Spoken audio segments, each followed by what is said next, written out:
ഛത്തീസ്ഗഡിലെ ബിജാപൂരിൽ മാവോയിസ്റ്റ് വിരുദ്ധ പോരാട്ടം. 2 മാവോയിസ്റ്റ് ഭീകരരെ വധിച്ചു. AK-47 തോക്കുകൾ ഉൾപ്പെടെയുള്ള ആയുധങ്ങളും പിടിച്ചെടുത്തതായി ബസ്റ്റർ IGP സുന്ദർരാജ് അറിയിച്ചു. വിശദാംശങ്ങളുമായി ജിഷ്ണു കൃഷ്ണൻ ചേരുകയാണ്. ജിഷ്ണു, മാവോയിസ്റ്റുകൾക്കെതിരായ വേട്ട ഇപ്പോഴും തുടരുകയാണോ?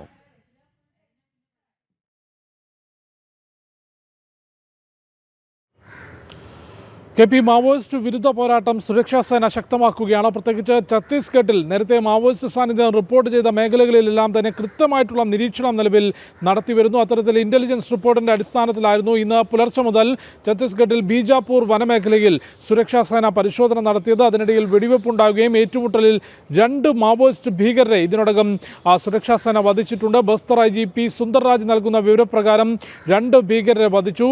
AK-47 തോക്കുൾപ്പെടെയുള്ള ആയുധങ്ങൾ പിടിച്ചെടുത്തിട്ടുണ്ട്. മേഖലയിൽ പരിശോധന തുടരുകയാണ്. ഇന്റലിജൻസ് റിപ്പോർട്ടിന്റെ അടിസ്ഥാനത്തിൽ CRPFന്റെ കോബ്ര യൂണിറ്റും കൂടാതെ ഛത്തീസ്ഗഡ് പോലീസിന്റെ സ്പെഷ്യൽ ടാസ്ക് ഫോഴ്സുമാണ് ബീജാപൂർ വനമേഖലയിൽ പരിശോധന നടത്തിയത്. പരിശോധനയ്ക്കിടെ ഭീകരർ വെടിയുതിർക്കുകയായിരുന്നു. തുടർന്നുണ്ടായ ഏറ്റുമുട്ടലിലാണ് 2 ഭീകരരെ വധിച്ചിട്ടുള്ളത്. ഛത്തീസ്ഗഡിൽ നേരത്തെ മാവോയിസ്റ്റുകൾ അടക്കി ഭരിച്ചിരുന്ന മേഖലകളിൽ പോലും നിലവിൽ വികസനം എത്തിക്കാനും മാവോയിസ്റ്റുകളെ പൂർണ്ണമായും തുരത്താനും സുരക്ഷാ സേനയ്ക്കും കേന്ദ്ര സംസ്ഥാന സർക്കാരുകൾക്കും സാധിച്ചിട്ടുണ്ട്. ഒന്നുകിൽ കീഴടങ്ങുക, അതല്ലെങ്കിൽ അതിശക്തമായിട്ടുള്ള നിയമ നടപടി, സൈനിക നടപടി നേരിടേണ്ടി വരുമെന്ന മുന്നറിയിപ്പ് നൽകിക്കൊണ്ടാണ് മാവോയിസ്റ്റ് വിരുദ്ധ പോരാട്ടം ശക്തമാക്കുന്നത്. പല സ്ഥലങ്ങളിലും സ്വാതന്ത്ര്യലബ്ധിക്ക് ശേഷം ഇതുവരെ ഭാരതത്തിൻ്റെ ദേശീയ പതാക പോലും പാറിപ്പറക്കാതിരുന്ന പ്രദേശങ്ങൾ, മാവോയിസ്റ്റുകൾ അടക്കി ഭരിച്ചിരുന്ന പ്രദേശങ്ങൾ ഛത്തീസ്ഗഡിലുണ്ടായിരുന്നു. അവിടങ്ങളിലെല്ലാം ഇന്ന് സമാധാനമെത്തുന്നു. റിപ്പബ്ലിക് ഡേ ദിനത്തിലും സ്വാതന്ത്ര്യ ദിനത്തിലുമെല്ലാം ഭാരതത്തിൻ്റെ ത്രിവർണ്ണ പതാക ആ മേഖലകളിൽ പാറിപ്പറക്കുന്നു.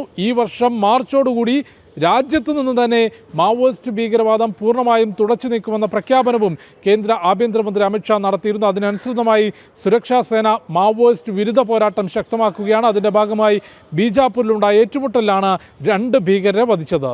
ശരി, ജിഷ്ണു കൃഷ്ണനാണ് വിശദാംശങ്ങൾ നൽകിയത്.